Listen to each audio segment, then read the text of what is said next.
7 mind games that narcissistic people like to play, so that you're in a psychological warfare that you know absolutely nothing about.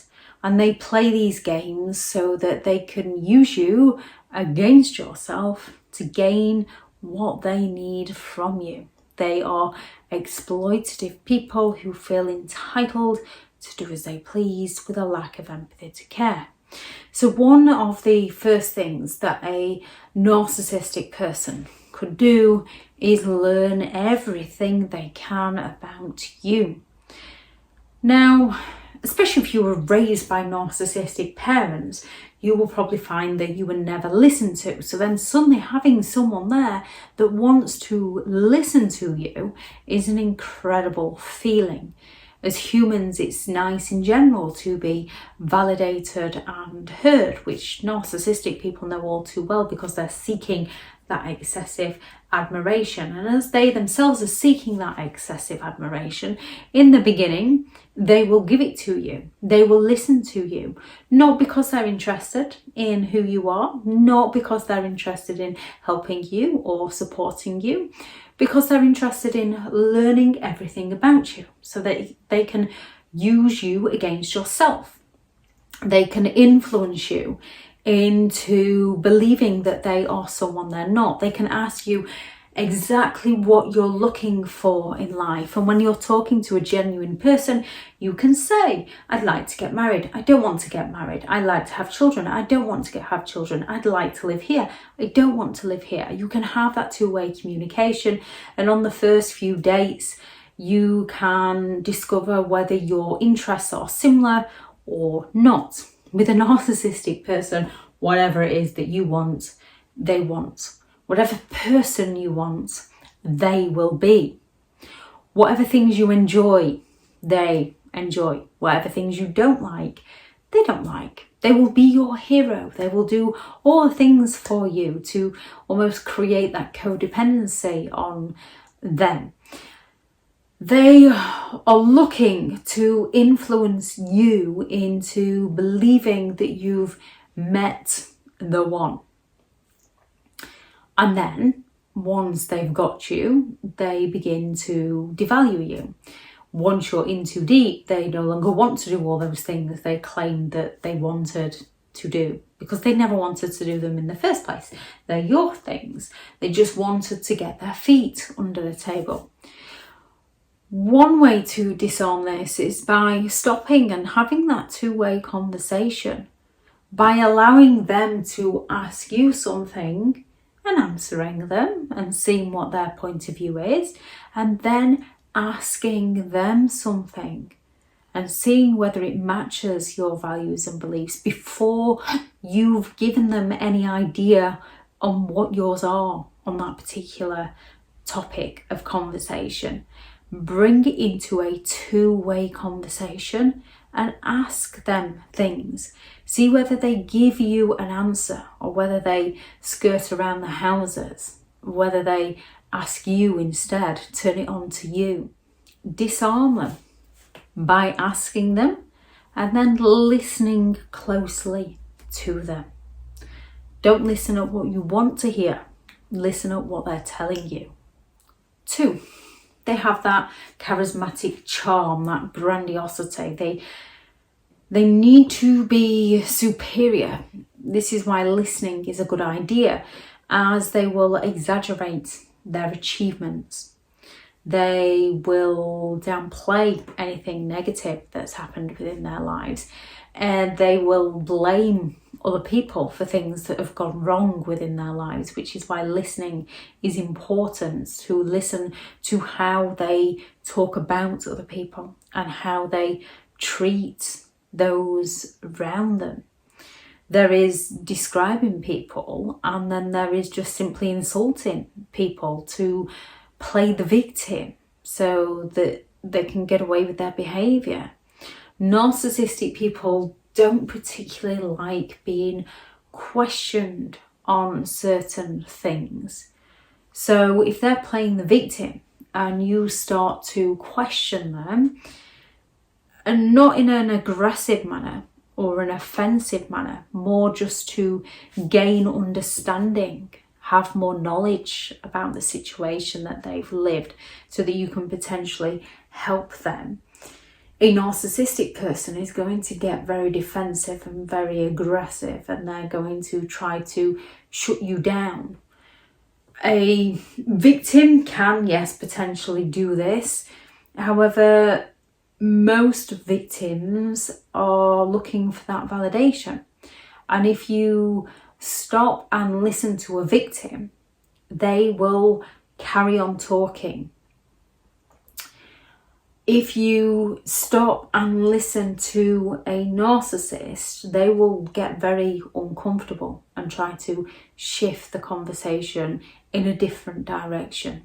Disarm by slowing down the conversation and getting to know who they truly are and not who they claim themselves to be. 3, overwhelmingly negative and critical.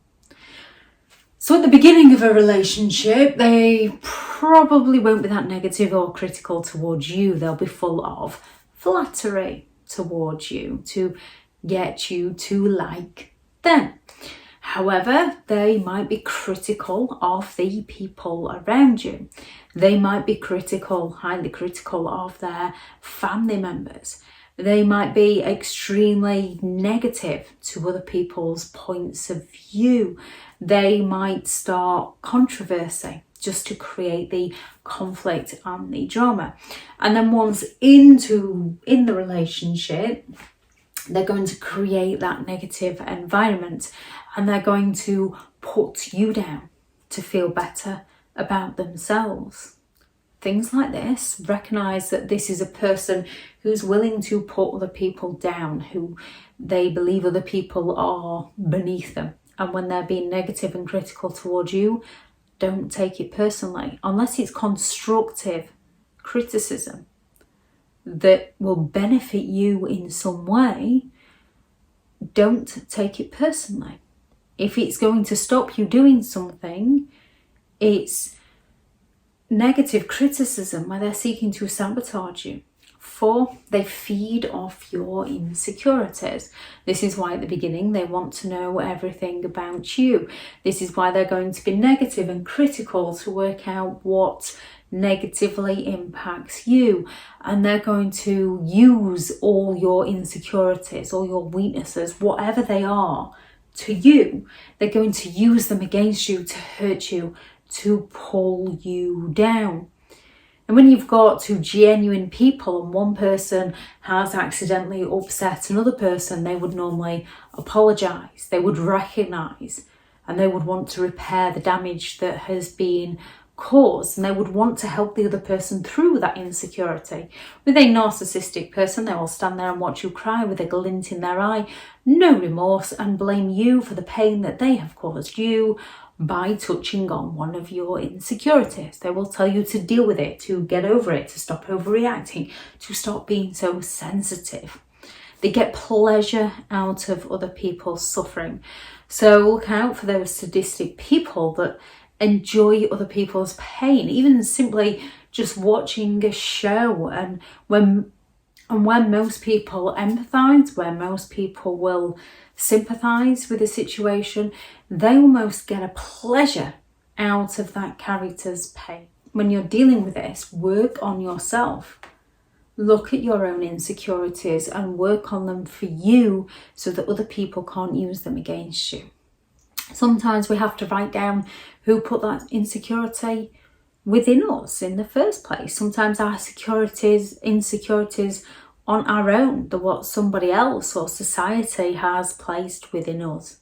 5, they act all innocent. Nothing is ever their fault, and everyone else in the world is against them. And if somebody else hadn't made them do something, with a narcissistic person, they are always the victim. They're never the villain. They are looking for that sympathetic attention. They're going to turn around and say things such as, well, if you don't believe me, well, if you prefer them, I knew you'd take their side, because they're looking to play the victim to gain that sympathetic attention. Yet they'll rarely to never offer other people sympathetic attention unless they can look good by doing so. In which case you might notice that they will offer someone sympathy in front of a group of people, and then behind closed doors they'll be putting that person down that they were offering sympathy to. They'll be talking badly of that person that they was offering sympathy to. Look at the facts of the matter rather than the narcissist words. 6, they twist absolutely everything. They twist opinions, they twist perspectives, they twist realities, they twist lies, they twist absolutely anything and everything they can to work to their advantage. Again, this is when you've got to look at the credibility of the person. Do they have a repeat pattern of behaviour? Everyone can have that one ex who has done them wrong, or the parents that weren't particularly the most supportive of parents. However, you will have people who try to be supportive of others and help others out. And then you will have people where anything that's gone wrong within their life has always been somebody else's fault, and they follow a pattern. We can all get stuck in patterns. However, there are those who blame themselves, and it takes a lot for them to recognise what happened, and those who just always blame other people. Pressure. Either guilt trips, gaslighting, intimidation, threats, false promises, blame shifting, provoking, that bait and switch. They are looking to pressure people into living life on their terms. And when people don't live life on the narcissist terms, the narcissist will escalate their games to punish that person for not living their life on the narcissistic person's terms. A narcissist will provoke you to gain that reaction from you so that they can blame everything on you. And the thing is, usually when someone's having an emotional outburst, now, you can have a narcissistic person that has done something to someone, has been called out on the behaviour that they actually did do, that then has an emotional outburst to play the victim and gain that sympathetic attention, where people can stand back and think, well, this is something you brought on yourself. You cheated. They've called you out. You're now reacting in a manner that's not proportionate to the situation at hand. Instead of playing the victim, you should be apologising. Then you can have a victim that hasn't actually done anything. They are literally getting their insecurities used against them. They're being provoked, they're being baited, they're being gaslighted until they have an emotional meltdown, to which a narcissist will offer no sympathetic attention whatsoever. They'll just stand there and say, look at the state of you. Who'd put up with you? When that person hasn't actually done anything. They've just been driven into the depths of despair. So a narcissistic person will apply that pressure to people to get people to live life on their terms. There are plenty of mind games that narcissistic people play. Any that you notice, please do add those into the comments. Thank you very much to all the returning subscribers and your continued support with the channel. It's greatly appreciated. If you are new to the channel, I'm Elizabeth Shaw. This channel is all about narcissistic behaviour to give you more understanding of the people you might be dealing with within your life, how to handle yourself around those people if you cannot get no contact, and different methods to find what works for you to help you understand and overcome narcissistic and emotional abuse. If you do find the information helpful on the channel, please do subscribe. If you are looking for further help and support in understanding and overcoming narcissistic and emotional abuse, I do have several online guides available, and those teachable links are in the video description.